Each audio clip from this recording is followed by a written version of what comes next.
I would like to take a moment before we get into today's main episode and to talk about my sponsor for the podcast. Podmatch is a new podcasting site dedicated to all podcasters. The platform helps hosts get connected with potential guests to appear on their show, as well as allow guests to find podcasts that will give them a chance to share their story. Podmatch offers many tools to help organize your page, from to-do lists to episode planning to potentially appearing on a leaderboard. Podmatch has it all. The best part, you have the potential to get paid. And who doesn't like to get paid from home? I like to. With an easy sign up, you can start connecting with podcasters and guests immediately. I have been a part of Podmatch since the beginning of May, and I have got to say that it was the best decision I've ever made because Podmatch helps your podcast grow. It helps you get connected with people that have very interesting, very compelling background stories that are just waiting for their story to be shared. So if you are a host or guest and would like to start building professional relationships, explore more opportunities, and have your story shared, I highly suggest that you sign up with Podmatch today by going to joinpodmatch.com/lethal venom to start expanding your network in seconds. I would like to give another huge thank you to Podmatch for sponsoring this episode. Now on to our main episode, and again, you can sign up at joinpodmatch.com/lethal venom to begin your podcasting journey today. Welcome to the Lethal Venom Podcast, the show where I talk about anything I want with the honest to God truth no lies told. Today I'm joined by Scott Hardiman. He is a men's transformational mindset and confidence coach who helps ambitious men step into clarity, purpose, and unshakable confidence. This isn't about mindset hacks or just thinking positive.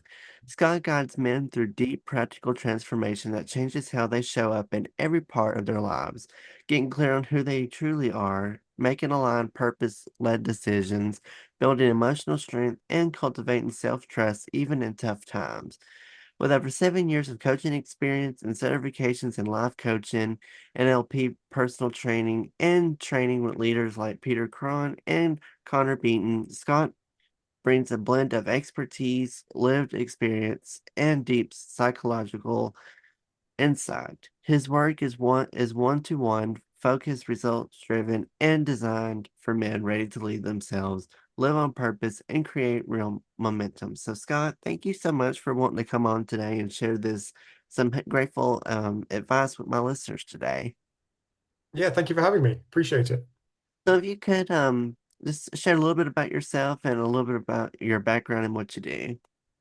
You did a pretty good job. Yeah, a little bit about me. I'm Scott. I think a couple of the most important things for me are I am a husband to obviously my beautiful wife, and I am a dad to my daughter as well. And they are, everything I do is guided towards obviously looking after them and building a future for them, but also everything I do is for myself and the people that I help. So yeah, at the moment, a big part of my life is coaching and mentoring other men, helping them with their confidence, with their mindset, their performance, and also it often is the case their professional and business life. So it's something that has developed over a period of time. I very much started my journey because of the struggles that I had, and as with any journey that you go on, it evolves and you have to adapt. So yeah, it has very much become a great journey that I enjoy and I like to impact and transform guys' lives along with that. So, tell me a little bit about what inspired you to become a men's confidence and mindset coach. Well, initially I struggled with anxiety and I had a very tough time for a good few years and I didn't know what to do or how to help myself out of that hole.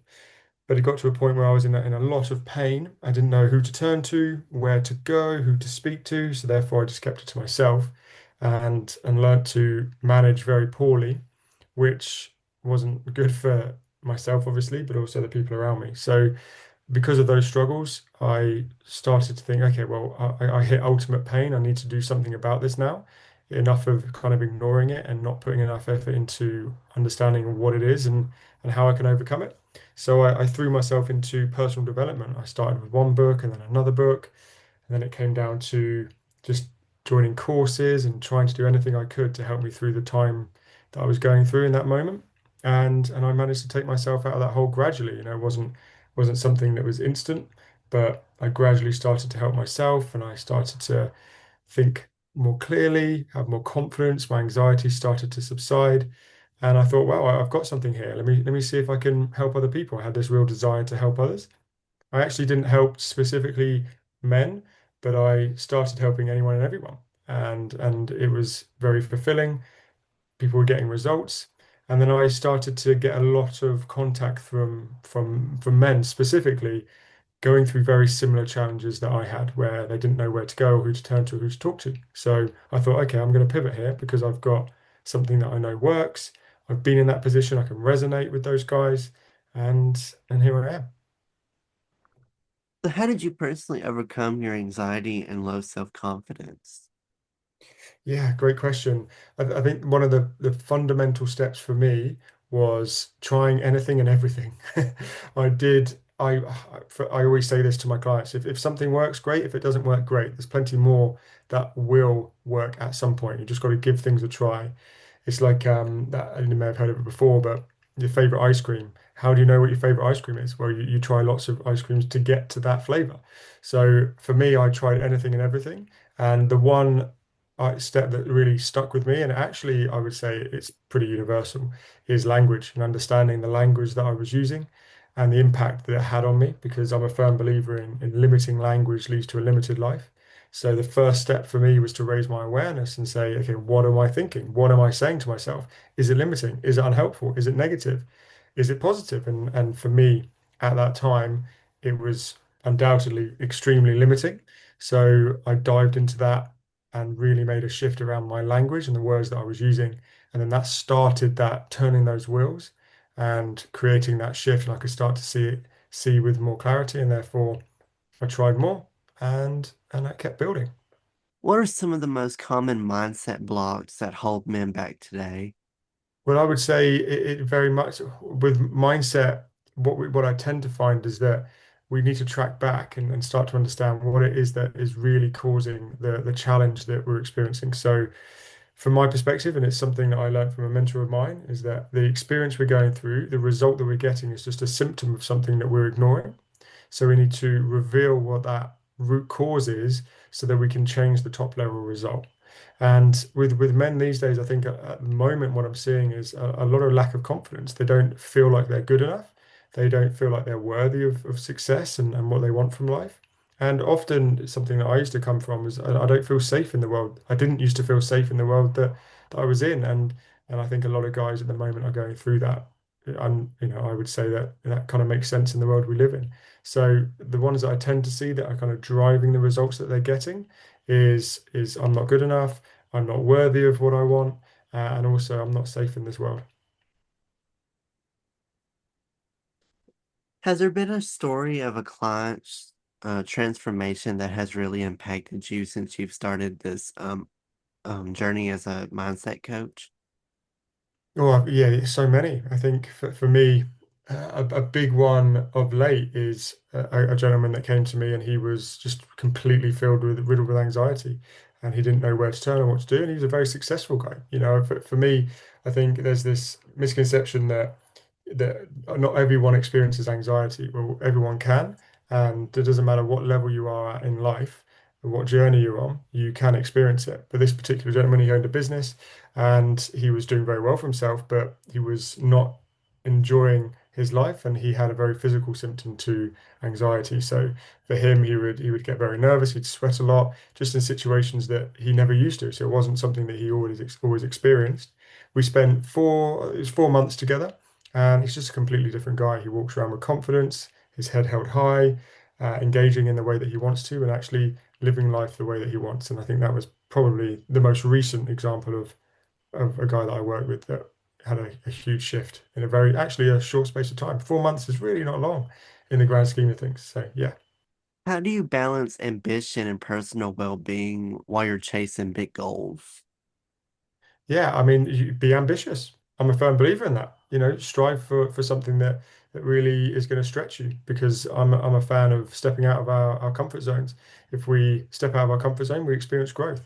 if we stay in our comfort zone, then we don't understand and we don't realize what's possible for us. So I think if you've got these ambitions, you've got these goals, like lean into it, take responsibility for what it is that you want, and really move forward. How can an ambitious man gain clarity on who they truly are? I would say that what they need to understand is who they are, like you said, and live that. And how do you gain clarity? By asking yourself, what do I value? What do I believe to be true? And making sure that you live by that. If you are understanding, as for example, a lot of guys come to me and they lack confidence, and often that is because they don't know who they are. So it's about trying to find that what that is for you and living by that every day. So, for example, one of the exercises I get my clients to do is I say, I want you to take note of 50 benefits that people get from knowing and working with you. Because what that does is it encourages them to look into what they value and what value they offer. And when they do that, they can start to pick apart and say, okay, well, these are the benefits that people get from knowing and working with me. Maybe these parts are who I am, and I'm going to select them and I'm going to live by them even more. And the more I become confident in that, the more confident I will become when interacting with other people and moving forward with whatever it is that I desire. Has there been any instances where you've had people that have had men come to you that are dealing with a lot of good or serious stuff that has been difficult to try to clear, or what's been the success rate between the men you've been able to coach? Well, the success rate is great. They always come and they get a result. There's always a return on their investment, whether it's time, energy, or finances. But I think the level of result, the quality of result always depends on the guy. I've got a methodology and it works. And I'm able to really reveal the limitations of the guys I work with. However, there needs to be some effort and they really need to take responsibility for their life and put in the work to make a change. I didn't create my life by just not doing things. I had to really take on board what it is that I know that is going to work and then implement it. And as I do that, things change. So it really depends on the individual. Every guy that I work with will get results, no doubt. However, the level of result and the speed of that will depend on how much work they put in and how much they really want to commit to the process ultimately. What's one mindset shift that can completely change a man's life? Understanding what you believe to be true fundamentally. If you, because there's a statement that I like to use, and it's ultimately, and you've probably heard it before, but whether you believe you can or you can't, you're right. So the beliefs that we have are fundamental in everything that we do. My mind is going to say, hey, you believe this, I'm going to show you everything to prove that you're right. And if anyone out there is struggling with anything, and this is what I do, and I consistently do it because it's important as I go through life, I would encourage them to go, what do I believe to be true? And is it limiting me or is it helping me? My mind is going to do everything it can to reinforce that belief. So if I believe that I'm not confident, if I believe that my life is a struggle, then my brain is going to say, hey, you're right. Yeah, let's look for evidence to prove you're right. And it will keep reinforcing that. So the biggest thing that I would say any guy can do is to go, what do I believe to be true?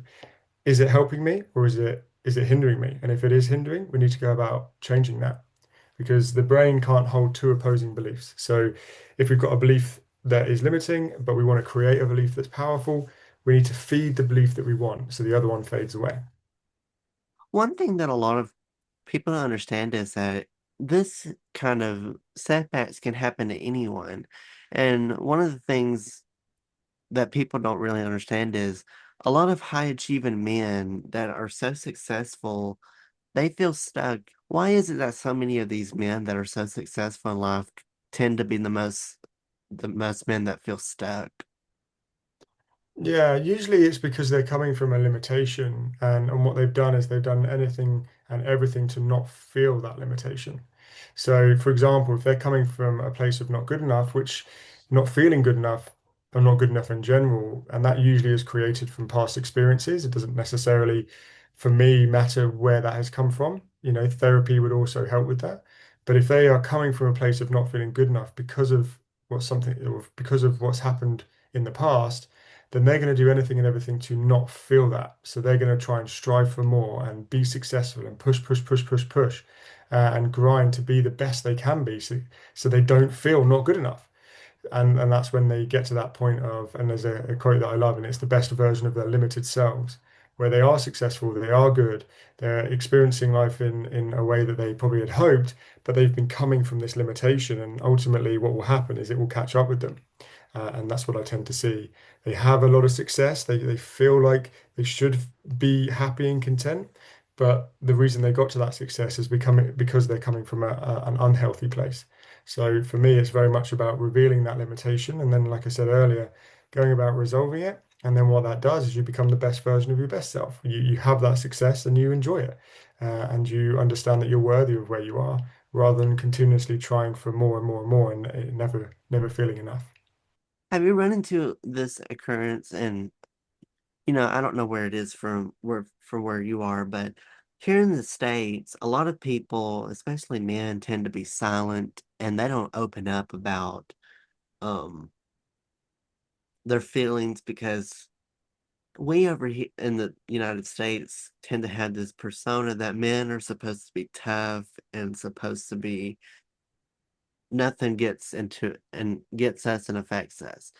How many instances have you had where men um have told you, I was afraid to say anything because I didn't want to show weakness or I didn't want to show that I have soft skin? Yeah, we get. I would say this is kind of universal, to be honest. It's the same in the UK, and there's a reason why I help men is because I felt exactly the same. Hey, I need to push through. It's weakness if I show what I'm going through, and it's not a good thing. So yeah, I totally understand that. I would say that one of the things that I remind myself of, because I have to as well, is very much that actually sharing, and you don't have to share with anyone and everyone. You can share with a select few people or a person, the challenges you're going through, and being selective with that, that's okay. But being open, being somewhat vulnerable is actually strength. I think there's a misconception that sharing the challenges is a weakness. And actually, from my perspective, being able to talk and say, hey, I'm not okay with that, and I'm not okay with what I'm experiencing, that is strength, because that says I don't have to do it all on my own. I don't want to do it all on my own. So it's about shifting that perspective, I think, for the guys out there. Is you don't, like I said, don't have to share your whole life story with people. You can find a group of people, you can find someone, whether it's family, friends, or external, like a coach or a mentor, and express how you're feeling and the challenges you're going through, and understand that that is in itself a strength. It is most definitely not a weakness. It takes strength to be able to say, hey, I'm not okay. When it comes to high pressure moments, how do you help men silence the negative self-talk that they may be having towards themselves? Yeah, the first step is, and I said it earlier, is being aware. A lot of the time, it's what is it that you're saying to yourself? Often we feel a certain way and we don't know why.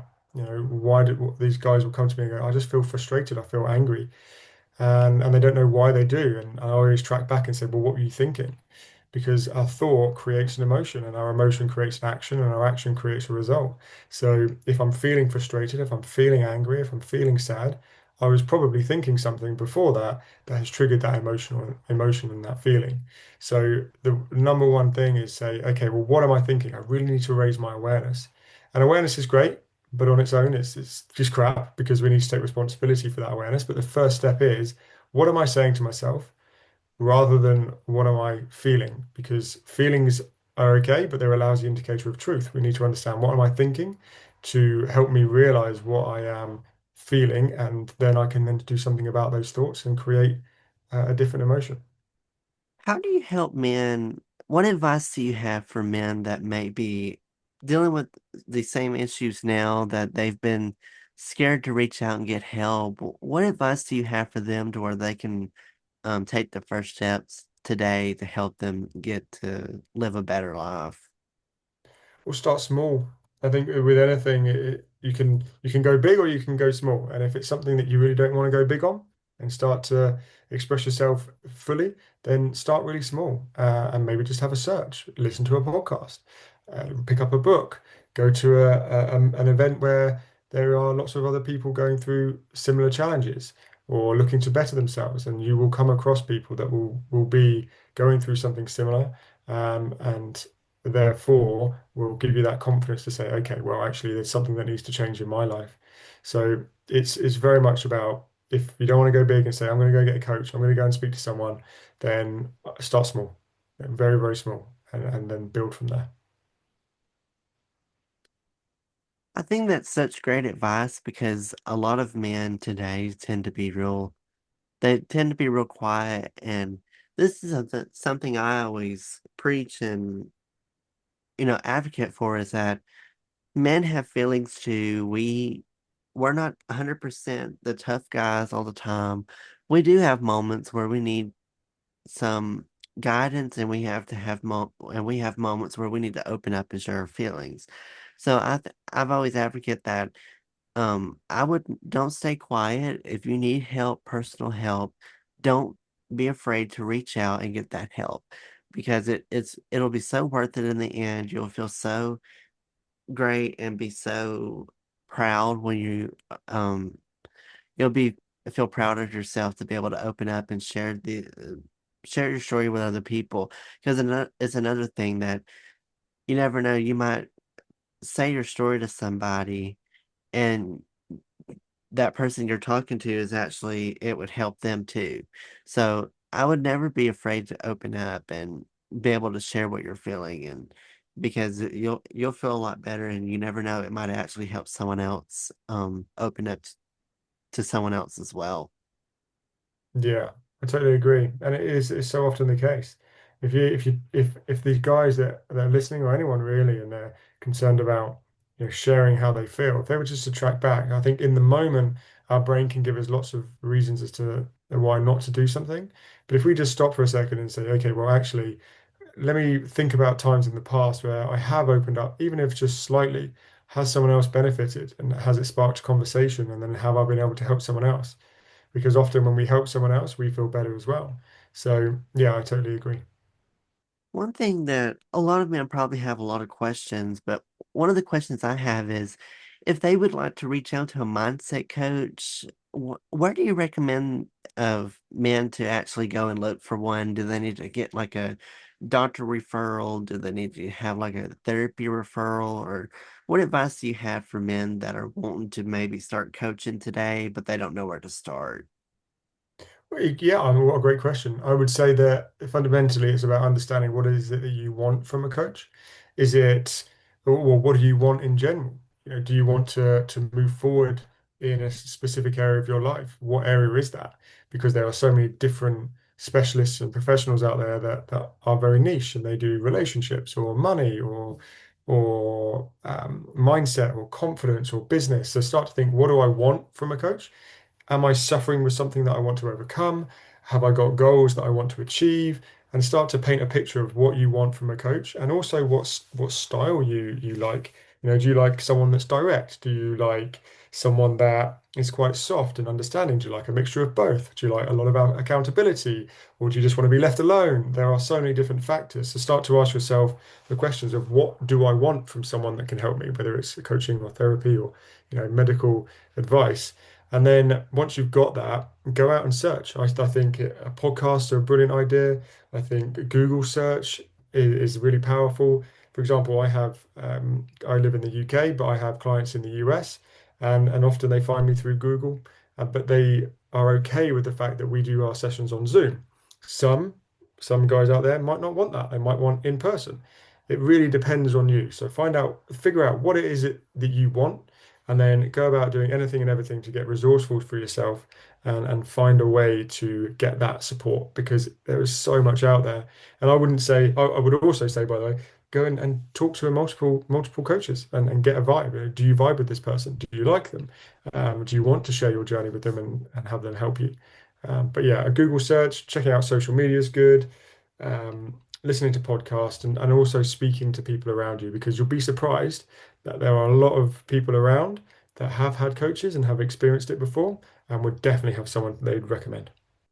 If people have additional questions that, if they've heard this interview and they still have a question that they would like to ask you, where can everyone find you and maybe get in touch with you if they would like to do personal coaching with you, if you have coaching that is available, where can they find you? And feel free to promote your social media sites and whatever you got going on. Cool. Yeah. So I think the main focus would be my website, which is further-coaching.com. And you can go and have a look on there and make sure that it aligns. And if it does, great. You can fill out an inquiry form and reach out. You can go onto my social media, my Instagram, which is Scott D. Hardiman, and also on my LinkedIn as well, which is the same. So yeah, there's a lot of avenues there to find me. A little Google search will also find me further coaching. But yeah, have a little look. And if you feel like you want to have a conversation, I'm more than happy with that, and we can see what we can do to help. Well, Scott, I appreciate you so much for coming on here and sharing this. I think a lot of men will feel and have a lot of good, hopefully this opens their minds up to maybe wanting to start talking, because I think it's guys like you that help men be able to speak up about it. So I appreciate you so much for coming on and sharing this advice with me and my listeners. I know that it will help someone out there, and I hope that um hopefully that they take the next steps today to help and start making a better life. So thank you so much for coming on today. Thank you for having me. Yeah, I think it's just important for men to realize that there's plenty of support out there, no matter what level you're at, and go about and find it. And if this helps in any way, great. But just understand that the mind is extremely powerful. And if you can work on that, you will create change in your life, whatever it is, and drip feed your subconscious mind with plenty of positive thoughts because you deserve that success. I will put off of Scott's links in the description box. I'll put his website, as well as his social media accounts. So in case if you would like to stay connected with him or would like to connect with him, all those resources will be down there for you for my listeners for easy access. You are more than welcome to also follow me on social media. On Instagram and TikTok, you can follow me at Lethal Venom Podcast. I am also on Facebook, Twitter, and YouTube. It's Noah's Podcast for those social media sites. And as always, you can follow Lethal Venom wherever you get your podcasts from. I'm available on all the major platforms: Spotify, Apple, Amazon, iHeartRadio, YouTube, Pandora. It's basically everywhere where you get podcasts, so feel free to subscribe so you'll get notified when new episodes come out. Thank you to everyone for tuning in to today's episode. Hopefully y'all all have a great rest of your day and week. Be safe, and I'll catch you on the next episode of Lethal Venom.